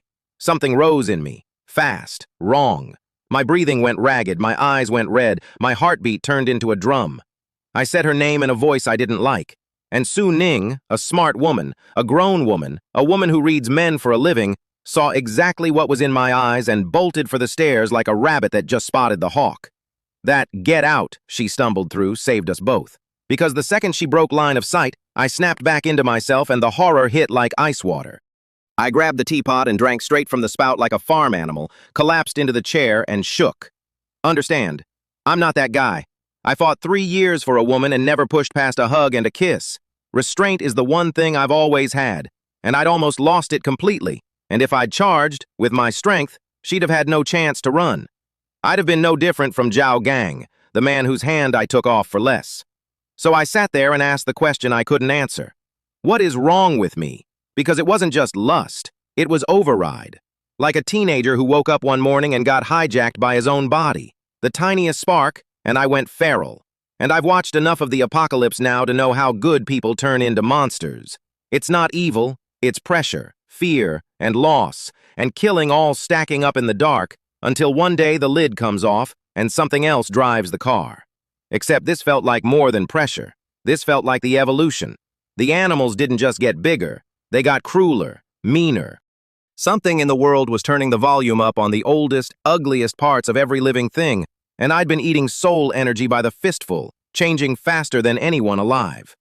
What if the price of power was the man paying it? What if getting strong and getting savage were the same road? I didn't have an answer. I lit a cigarette and I filed it under the worst folder in my head, the one labeled Things That Will Come Collect Later. And I made myself a quiet promise. Whatever this is, it does not get to drive. Not with Xu Ning. Not with anyone under my roof. Hold that thread, too. A hero with a monster growing inside him who can feel it and can't name it. That's not a side quest. That's the whole war. And it's happening in one man's chest. Then Tank kicked my door open and the war got a lot more literal. "Brother Ren, something terrible has happened." I stood up. Tank doesn't do serious. If Tank's scared, it's real. "Someone on the radio is calling for help." I nearly kicked him back out the door. "That's the emergency? Somebody's asking for help in the apocalypse?" "Buddy, everyone is asking for help. That's the whole genre." But then he told me the whole thing, and it stopped being funny. That underground base, the mall the radio truck had holed up in, now held over 1,000 people. Their whole survival strategy was sending out food scavenging teams, most of whom didn't come back. And today a team had come running back with 50 or 60 mutant dogs on their heels. They got the entrance sealed, but it cost 30 or 40 lives, and the dogs didn't leave. The dogs sat down. They'd figured out there was a buffet of 1,000 humans behind that door, and they parked there to wait. And down in the dark, 1,000 people were running out of food with a wall of teeth camped on the only exit. Nobody had the courage to go out and face dozens of mutant dogs. Can't blame them. So the base begged the military for help, and the military, bleeding men just building their own base, said no. Last resort, they put the SOS on a loop and prayed somebody, and somebody, had the strength to answer. Nobody did. Because if the army couldn't help, who on earth could? I sat there and went quiet because I knew the answer to that question and I hated it. It was me. Maybe. It was over 10 kilometers of unknown jungle between here and there, and I still didn't know how many crocodiles the size of buildings were out there, and I had a base and 50 people and 2 elderly parents in another city, all depending on me not dying stupidly.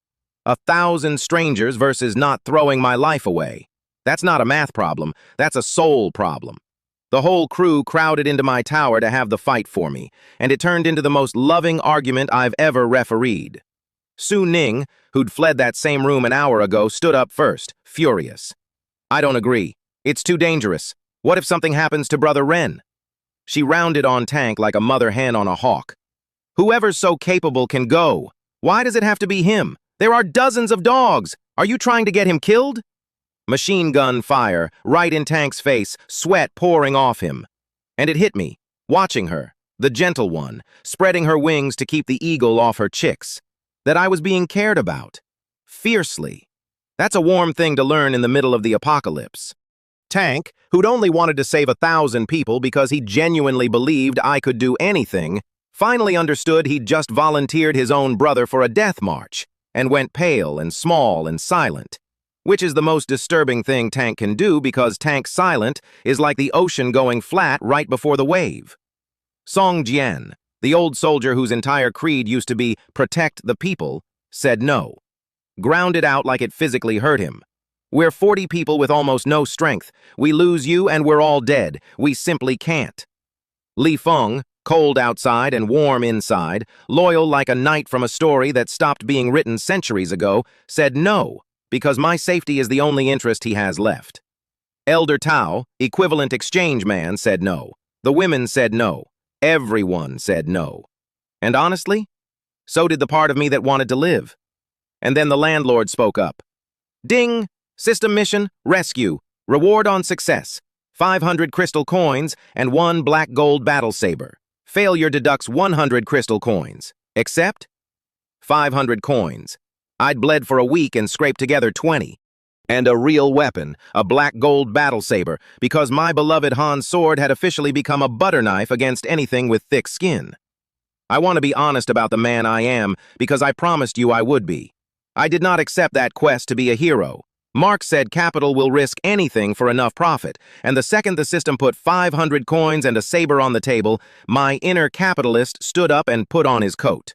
1,000 lives tugged at my conscience. The reward tugged at everything else. Together, sold. Stop arguing, I said, and the room froze. Then I let my face go soft because the coins weren't the whole truth either. 1,000 lives. It really wouldn't be right not to give it everything. Both things are true. That's the man. A calculator with a conscience bolted on, and on his best days you can't tell which one is steering. Song Jian shot up. I'll go with you. Tank, me too. Elder Tao, me too. Even Li Feng's dim eyes said, take me. It's not a banquet, I said, and waved them all down. I go alone. Your strength, no offense, would just be more mouths for the dogs. Cruel but true, and they knew it, and they sat down. I handed out jobs instead. Song Jian runs the patrols with Ragnar and clears the neighborhood. Tank and Elder Tao reinforce the walls.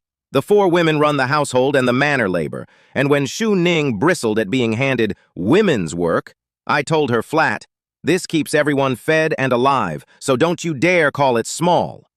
Then I went out alone to grind. Because going by myself was too thin, and taking Ragnar left the castle naked, so my plan was simple. Go kill things. Bank crystal cores. Recruit 1 more hero to bring on the road. Come back stronger. Then walk into a wall of dogs like I meant it. Ask the wall of dogs how that went. Actually, ask the wild boars first. They got to me before the dogs did. I went out past the gate, past my rotting python trophy still swaying in a tree, and I scouted the route toward the city while I hunted. And a few hundred meters in, I heard the one sound a farm kid never forgets. Pigs. Grunting. I crept up, and there were 3 of them rooting under the tree roots, except pig is generous. Wild boars, 4 meters long, 1.5 meters tall, tusks a foot long, bristles standing up like steel needles. And when a parked car got in their way, they flicked it 50 meters with their tusks like it was a soda can. Boars are the worst kind of monster to fight. Not because they're strong, though they are, because they're stubborn. You hit one, and it doesn't flinch and rethink. It charges the sound of the hit and either kills you or takes a limb. Even in the apocalypse, hunters leave boars alone. And I had a feeling these 3 were at least as strong as me, maybe stronger. 3 boars meant 3 crystal cores. That was the whole argument, and it was a bad one. I stood there weighing it, took 1 step, crack. Twig, under my foot. In a silence so total you could have heard a pin drop. 3 heads snapped up. Shit, I said, which was becoming the other half of my catchphrase. They came like 3 black arrows, ground shaking under every hoof fall, and I did the smart thing. I did not stand there. I leapt aside, 4 or 5 meters, behind a big tree, and the jeep I'd been standing on got pulverized into confetti, the frame launching 10 meters through the air into a trunk. But they overcommitted. Blew past me and slammed into a parked car, and now all 3 were standing there dazed, shaking their heads. Opening. Charge! First real use of the skill in a real fight. My blood surged, my body coiled like a drawn bow, and I went from dead still to a streak of light, my afterimage still hanging in the air behind me while I appeared beside the nearest boar. I turned my body and drove my elbow and half my weight into its chest. The boar flew 10 meters, hit a tree, slid down and died with blood coming out its mouth. I stood there stunned at my own hit. Speed plus strength, all of it focused into 1 elbow, and the recoil barely stung me. So charge didn't just deal damage, it armored me while I dealt it. Good, filing that. The other 2 saw their brother down and lost their minds. And here's where I learned the difference between having skills and knowing how to use them. Because I got cocky. I hesitated after that perfect charge, soaked up the applause in my own head for 1 second too long, and lost the initiative. And the fight turned ugly. They came at me in shifts, one biting while I dealt with the other. Their tusks were the problem. Dogs pounce and expose their throats, but boars go low, for your legs, so you can never line up a clean cut. I hit one in the neck with slash, a foot-deep gash to the bone, blood like a fountain. But when I brought a normal swing down on the other's skull, no skill behind it, the blade left a white scratch and bounced, numbing my whole arm. That's the lesson right there. Slash, a real skill, power focused correctly, split a boar to the bone. The same sword, same arm, no skill, couldn't break the hide. It was never about how strong I was. It was about whether I knew how to spend it. They knocked me into a tree, into a car, threw me off a roof. My beloved Han's sword was too light, too weak, wasting every ounce of the 2 tons behind it. I was clearly stronger than these pigs, and they were making me look like an amateur, and it was infuriating. Then I remembered a documentary. Boars don't dodge trees when they charge, they just go through. So when the wounded one came at me, I stood in front of a sycamore 3 men couldn't hug, and at the last second, I jumped straight up. The boar hit the tree at full charge, and its foot-long tusks buried themselves in the trunk and stuck. I dropped down onto its back, flipped my sword to a downward thrust, and finally used the skill I'd never touched. Flame enhancement. Energy surged out of me into the blade, and the Han sword lit up crimson, wrapped in fire, the air suddenly stinking of heat. I drove it straight down the boar's spine, and it went in like the steel-hard hide was soft mud, all the way to the hilt. No blood, just sizzling, just smoke, just the smell of a pig roasting from the inside while it screamed. It tore its own tusks in half to break free, ran 100 meters with its organs shredded, and dropped. One left, and this time I didn't dodge. I wanted to know what the full combo did. Flame enhancement. Fire raced up the blade. Slash! I roared and leapt, every ounce of 2 tons focused into a single flaming cut, the sword a red blur screaming through the air like it was tearing space itself.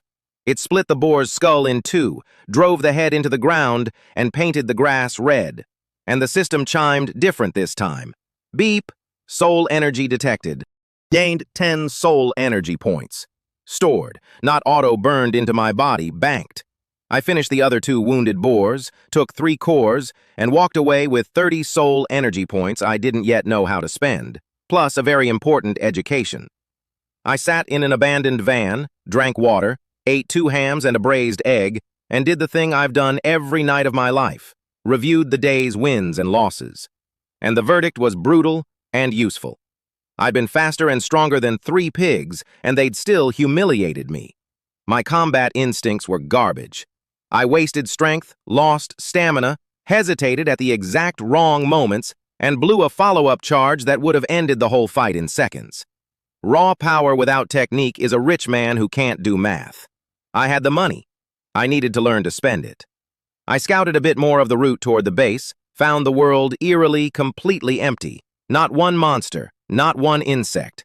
A silence that got under my skin worse than any roar, and turned back before dark, because the night belongs to the beasts, and I am strong, but I am not invincible. Not yet. When I came back and passed the boar battlefield an hour later, the 3 carcasses were gone. Just bloodstains and drag marks. 3 horse-sized boars, stripped clean and hauled off in under an hour by something I never saw. And that's the thing nobody tells you about winning a fight in the apocalypse. You can be the scariest thing on one street corner and still be a snack 2 corners over. The forest was full of things that ate my leftovers, and they weren't even curious about me yet. The castle came back into view over the trees, and my whole body unclenched. That homecoming feeling, the fear draining out, fields and guards and smoke from the manor chimney. Alfred at the gate. "Welcome back, master." And I banked my cores, and thought about the 1,000 people in the dark, and decided I was not walking into 50 dogs with just a warrior and a Han sword. I needed one more hero on the road with me. I had exactly 5 crystal coins, which buys exactly 1 D rank, the bottom of the barrel. But I had a theory, and theories are how the poor get rich. Ask me who came out of that pull. Here's who came out of the pull, a D rank mage, the bottom of the barrel. And my whole plan hinged on a hunch that bottom of the barrel meant something different in a world where 1 in 10,000 people could even unlock a talent. But first, I met her, and I nearly proved I was exactly the kind of man I keep swearing I'm not. Her name was Lyra, 19 years old, though her body filed a strong objection to that number.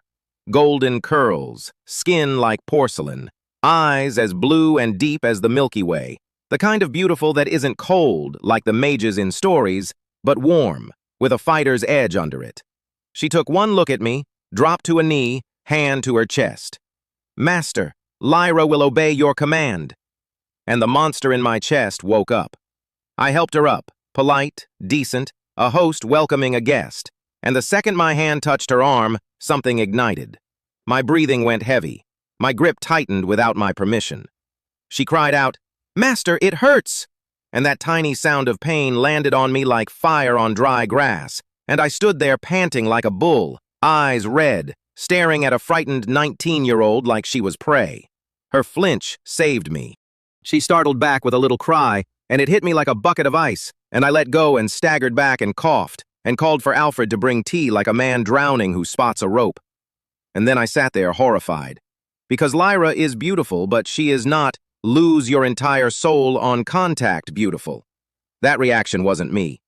Twice now. First Su Ning, now Lyra. A spark, and the thing takes the wheel. Something is wrong with me, and it is getting worse, and I am fairly sure it has the same address as my power. But here's the part that mattered more than my hormones. I apologized to her, to a recruited hero, to a system product. I looked her in the eye and said I was sorry for frightening her, and Lyra nearly cried, because in her world, masters hold life and death over followers. A master who wants your body just takes it, and a follower who resists has committed a crime. A master who apologizes doesn't exist. She'd already braced to give me everything, and instead I gave her a sorry and a cup of tea. Because that's the line I'd drawn back in that tower, shaking, drinking out of a teapot spout. Whatever this thing growing in me is, it does not get to make me Zhao Gang. Not to Su Ning. Not to a scared kid from another planet who bowed to me because a voice told her to. Another planet. Yeah, because Lyra wasn't from Earth. She was from Keelan City, on a world called Sator, a planet like ours. Cars and trains and satellites, but with magic and martial arts woven into daily life. On Sator, unlocking your potential is 1 in 10,000, and doing it makes you nobility. Lyra was an orphan who tested D-rank mage, got into a real academy, learned one meditation technique and one skill, fireball, and then went hunting monsters with a pack of reckless classmates who wandered into a beast-infested zone. Most of them died. She survived in a cave, lost, surrounded, waiting to die. And then a voice offered her a deal. Become someone's follower, service, and learn deeper magic than any academy would teach an orphan. On her world, that's not shameful. It's a golden ticket. She said yes, blacked out, and woke up in my castle knowing Earth's language and skills she'd never studied, because the system had poured them into her while she slept, along with something it didn't advertise. Absolute, unbreakable, soul-branded obedience to me. Disobey, and she dies. I didn't like learning that part. These weren't robots. Lyra blushed and got embarrassed and self-blamed and had a whole life she missed. She was a person, from a real world, that a system in my head had reached across the stars and yanked here to be my soldier, with a leash welded to her soul that she couldn't feel and I couldn't cut. Somewhere out there is a planet full of people who could, one day, become mine, whether they choose it or not. That's a heavy thing to own. I filed it with the rest and did the only thing I could.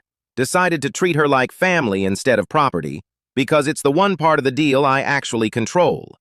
Then I stood in my tower at sunset, watched the smoke rise off the manor, watched my countryside people walk in from the fields with their tools, and I thought about my dad. He used to stare at his crops every evening like they were spun gold, and only when I grew up did I understand he wasn't looking at wheat. He was looking at hope. The whole family's hope, growing in the dirt. I'd spent 3 years killing myself for money and I was never once happy. And here, at the end of the world, watching strangers farm magic wheat, I finally got it. People are simple. Give them hope and a full stomach and they're happy. That's it. That's the whole secret nobody told me. And it made me miss my parents so hard it hurt. Locked in a jungle a whole city away, waiting for a son who still wasn't strong enough to come. Mom, Dad, wait for me. Please wait for me. I'll be back soon. I said it out loud, to an empty room with my fists clenched, and I meant every syllable. Then I went to bed. And before sleep, I remembered I hadn't spent my boar souls. I opened the tavern, and there it was. Soul energy, 30 points, banked. And a new face in the corner of the interface I'd never noticed. My own. Castle host, Han Ye, with an upgrade button. I could level myself up. 20 points a level, because B-rank potential costs double what Lyra's D-rank does. I had 30 and a death march at dawn. Stronger is better. I hit it. Nothing happened. Then everything happened. Heat surged up from my core, and my blood started to boil. I mean, literally roll and crash inside me like a sea in a storm, so loud I swear I could hear it. My skin went lobster red, my bones cracked, and the pain. I did not know leveling up would try to kill me. I curled up on the bed, teeth grinding, sheets shredding in my fists, every second stretching into an hour of being cooked from the inside. Right as I was about to black out, the boil calmed, and a warm, spring rain softness flooded the ruined places. And my meridians hummed, and it was over. 200 pounds stronger. Against 4,000, it's nothing. But that's per level. And in the old game, one level up was 10 of those, a full ton of strength. This wasn't a game where numbers go up for free. This was my body remaking itself in agony, one rung at a time, and every rung had a price paid in screaming. I woke up covered in sticky black gunk that smelled like fish, impurities cooked out of me, showered twice, changed the sheets, and slept like a dead man. Dawn.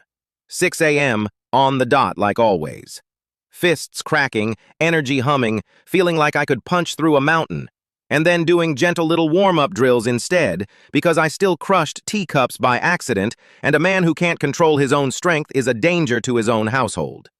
The whole crew gathered at the gate to see me off, looking at me like I might not come back. Tank, eyes full of remorse, begging to come. Tank, stop acting like a woman! Guard the house! Song Jian, promoted to acting commander, standing at attention, promising to hold the base. Ragnar handed a fire axe, since the landlord still wouldn't spring for a proper weapon, and told to obey Song Jian. Su Ning, watching me with a whole novel in her eyes, getting one reassuring look back and nothing more, because some things you don't say out loud with a 5-year-old watching. And then I walked into the trees with Lyra, and the crew stood there hollowed out, like someone pulled their spine, which, honestly, was good for them. These were accomplished people who'd turned into yes-men the second I got strong, because leaning on me was easier than being anything.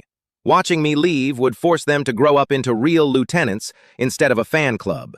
A base that dies when one man leaves isn't a base. It's a hostage situation with extra steps. Lyra walked behind me, hood up, half her face showing, and she was a different creature out here, not the blushing girl. Her blue eyes swept the tree line like blue lightning, taut, focused, a veteran in a student's body.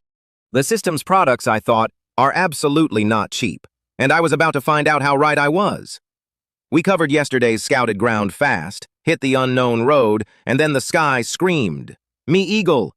Miles off, and its cry still detonated inside my skull and made my ears ring and my blood churn. Then closer, a kilometer in seconds, that's how fast this thing was. Then the sun went out. A shadow swallowed the ground, and a pressure came down with it, desolate, violent, murderous, and my legs buckled like I was about to kneel to it. Lyra went white and started to collapse. I caught her and locked my knees by force and stared at the dirt because you never, ever look an eagle in the eye.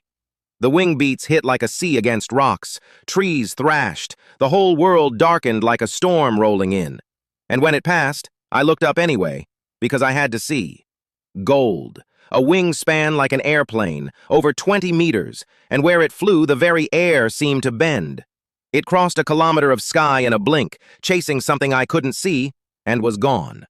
And there went my ego, for the 3rd time this week. First the crocodile that eats armies, then the boars that humbled me. Now a bird the size of a jet that made a 2-ton warrior almost genuflect in the road. I keep climbing one rung and mistaking it for the top, and the world keeps opening a window to show me the mountain. That powerlessness sits in your chest like a stone. But you know what? I laughed. I picked Lyra up off the ground and she was mortified, calling herself useless. I can't even protect you. And I grinned at her and said, believe me, we're going to get stronger and stronger, and one day we'll catch that eagle and make it into soup. She stared at me like I'd lost my mind. Maybe I had. But that's the difference between me and every other frog in every other well. The stone in my chest doesn't say give up. It says get bigger. I have a cheat in my head, a castle at my back, a mage at my side, and a debt in another city I have not paid. The eagle can wait. Everything can wait. I'm coming for all of it. And then, because the universe has jokes, I noticed something. The road behind the eagle was dead silent. No monsters, because nothing with a survival instinct lingers where a sky apex just flew. I'd been so busy not dying that the deadliest thing in the region had just cleared me a safe lane straight toward the city. Sometimes the biggest predator in the sky is the best travel agent you've got. Ask me what was waiting in that safe lane. What was waiting was the answer to my dumbest question. Days ago, I'd wondered where all the birds went. Big mistake. Never ask the apocalypse a question. It answers. They came out of the city in a flock, 20, 30 of them, whistling, wheeling, changing formation like birds do. Except these were mynas the size of wild ducks, twice over, with beaks gone 5 centimeters long and barbed at the tip, one sharpening away from being an eagle's. Cute little talking birds, reissued as flying knives. And in a world where every single animal I'd met had come preloaded with the urge to eat me, I wasn't betting these were the peaceful exception. I pulled Lyra under a magnolia, big leaves to hide us from the sky, waist-high grass to hide us from everything else, and watched the flock circle overhead. And that's when the real ambush came, from the ground, because of course it did. "Master, look out!" Lyra's voice, and I spun, and a white blur was already at my face out of the roadside bushes. No time for the sword. I ducked and did the least dignified thing in my whole arsenal, a lazy roll, spinning 5, 6 meters across the dirt like a gourd. Wuxia heroes would sneer. Wuxia heroes have never fought a cat. It worked. I came up filthy, furious, t-shirt white with dust, and glared at the thing that nearly got me. A white cat. A meter long, a little tiger, half-crouched, fur up, eyes bloodthirsty. I flicked a detection at it out of pure spite. Mutated cat. Bloodline, none. Talent, none. Enhancement, 0. Skills, none. Nothing. A garden-variety mutant cat with no potential, no advancement, no anything. And it had the sheer audacity to ambush me. Me, the man who beats pythons to death and banks their souls. My whole face went red. I drew my sword to teach this presumptuous house pet a very final lesson. I didn't get the chance. Bang! A fist-sized fireball shot past my shoulder like a tracer round and caught the cat in midair. It bloomed into an inferno, and the cat became a bigger inferno, shrieking, dropping, rolling on the ground trying to put itself out. And the fire didn't care. It clung like poison, brighter and hotter, crackling, until the shrieks went thin and stopped, and there was a black charcoal lump on the road and the smell of roast meat drifting up. I stared at the roasted cat. About 1,000 curses ran through my head, all of them variations on, "Holy crap, this is a monk? This is the bottom-of-the-barrel D rank that even trash players in the game wouldn't touch." Her mother, she's strong, because that's the theory I'd bet my last 5 coins on. In the game, D rank is garbage, because unlocking potential is common in the game. In reality, 1 human in 10,000 can even do it. So a D rank hero here isn't garbage. A D rank here is a walking artillery piece that most of humanity will never be able to match. I'd gambled that the game's trash tier was reality's elite tier, and Lyra had just torched my proof onto the pavement. I turned around, and there she was, dead serious. One small hand out, palm open, coat billowing, looking approximately 10,000 times cooler than my whole warrior class. And I, a grown man and a castle master, stood there drooling and thinking, out loud, in my own head, I should have been a mage. Fireball is so much cooler than, hit it with a sword but harder. Lyra felt me staring, looked up, saw the naked envy on my face, went scarlet, and yanked her hand back with a startled little, "Master!" The veteran gone, the shy kid back in one blink. I gave her a thumbs up. "You're awesome!" Because she was. If she hadn't warned me, I'd have eaten that ambush, and then she'd cleaned it up without me lifting a finger. She beamed, then got embarrassed about beaming, then bowed her head and thanked me. And I banked 6 more soul points off a cat, because I have officially become a man who looks at monsters and sees money. And walking on, mynas still whistling somewhere behind us, 1,000 strangers still starving in the dark somewhere ahead, I did the math on the person I'd become in 1 single week. 7 days ago, I was a dumped nobody, drunk on a roof, telling the stars how tragic I was. So soft I fainted at bad news and threw up at the sight of blood. Now I'm the castle master. I have a butler, a manor that grows magic wheat, a tavern that summons soldiers off other planets. A barbarian, a mage, a warrior's body carrying 2 tons of force, and a crew of broken people who'd stand in front of a python for me. I've killed rats, dogs, a cat, a python, 3 boars, and taken a man's hand for less than any of them deserved. I've built a sanctuary out of the end of the world, and I am still, by every honest measure, small. There's a crocodile out there that eats armies, me eagle that made me almost kneel in the road, a whole planet the system can reach into whenever it wants, a thing growing inside my own chest that takes the wheel every time I let my guard down, and gets a little stronger, a little hungrier every time I do. I don't know what it costs to keep getting powerful. I'm starting to suspect the bill is me. But none of that is the thing that actually drives me. Not the coins, not the castle, not even the crocodile. It's 2 people in a jungle a whole city away, locking a door every night, keeping the lights off, waiting for their son. I built all of this, the walls, the wheat, the heroes, the whole sanctuary, for exactly one reason, and I still haven't spent a single day of it walking toward them. Every level I scream through, every soul I bank, every rung I climb, it's all the same sentence over and over. Hold on, Mom. Hold on, Dad. I'm getting strong enough. I'm coming. Right now, I'm walking the other direction, into a city, toward a wall of 50 mutant dogs camped on 1,000 starving people, because a voice in my head offered me a saber and 500 coins, and I am, God help me, a capitalist with a conscience. 2 heroes, 1 road, 1 saber I haven't earned yet, and everything I've built resting on me walking back through that gate alive. The sanctuary is standing. The man is armed. The mission has begun.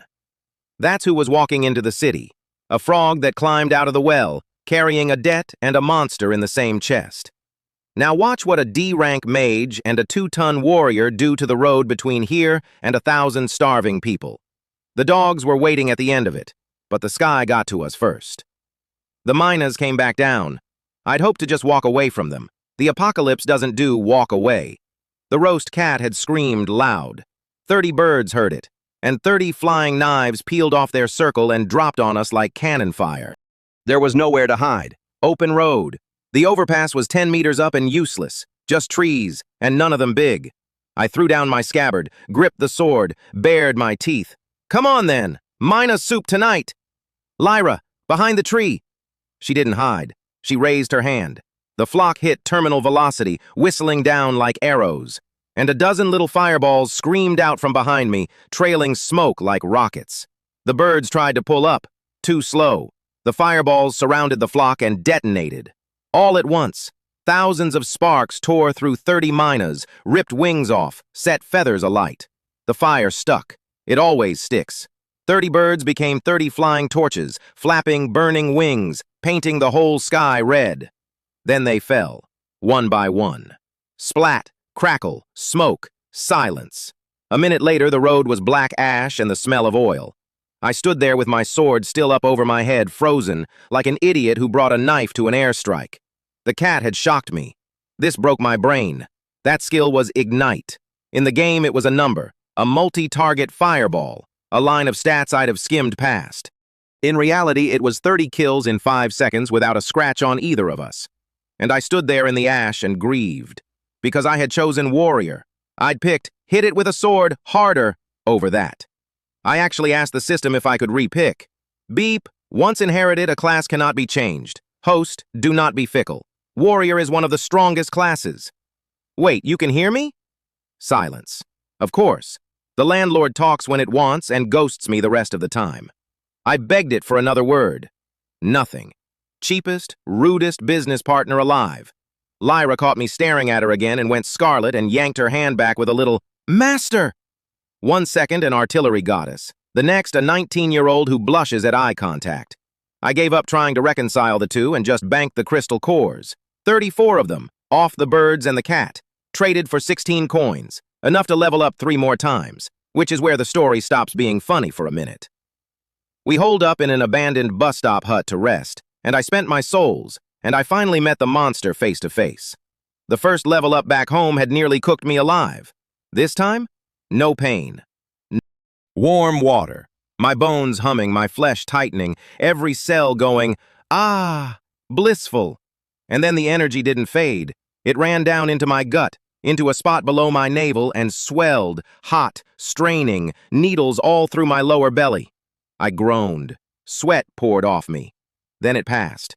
Lyra wiped my forehead with a handkerchief, and she said quiet, "Master will hurt a lot the first time Chi returns to the Dantian." I grabbed her wrist. Too hard, she winced. I let go, apologized. "How do you know that?" "Because on her world, this is cultivation. She'd seen warrior seniors at the academy do exactly this. A teacher had explained it. Warriors spend the first stage strengthening the body. At the fourth level, the chi starts pooling in the sea below the navel, prepping for the second stage. My reaction was identical to that senior's, so she guessed. And that's when it clicked. The thing I'd been dreading. The thing that took the wheel around Su Ning and around Lyra, twice. Chi deviation. In the old stories, cultivators who chase power too fast, without settling the mind, go wrong. The energy warps them. And I'd been chasing power like a man on fire, soul after soul, level after level, screaming through rungs no human was built to climb in a week, all body and no balance. The bloodlust, the red haze, the urge to charge in and smash everything. The 2 times I nearly became Zhao Gang. It wasn't stress, it wasn't loneliness, it was the price tag. And I'd been paying it without reading it. That's the horror underneath the whole shiny sanctuary. The strength is real, so is the cost.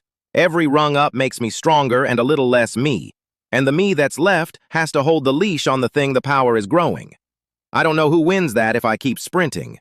I just know I have to slow down, and I have parents in a jungle who do not have time for me to slow down. 2 tons, 5,000 pounds of strength now, a body that could out-muscle Li Yuan Ba out of the old war epics, and a passenger in my gut I just learned the name of. I took a breath, put the leash back on, and got up, because 1,000 people don't care about my inner demons. They care whether anyone's coming. The city proper was the worst part. Suburbs are eerie. The city was a tomb. Towering trees splitting the roads, cars burned to skeletons, bloodstains but no bodies. Everything got dragged off and eaten. Shops hanging open, glass everywhere, wind rolling a garbage bag down an empty 6-lane street. Not one human, not one bird. Just me, Lyra, and the silence pressing on my chest like a hand. 3 kilometers to the base, and halfway there, a supermarket went crash, glass shattering. We ducked behind a tree. I crept to the door and listened, and my ears are good enough now to hear a mouse cross a room, so 2 grown men whispering behind the shelves was a shout. 2 idiots, eating bread, fast. Their names were Gao Fan and Su Bin, food scavenging team from the base. Their run had gone the way all their runs eventually go, a dog pack in the plaza, 3 men torn apart on arrival, the rest scattering. Gao Fan grabbed Su Bin and ran. Gao Fan was a college track champ, so he lived.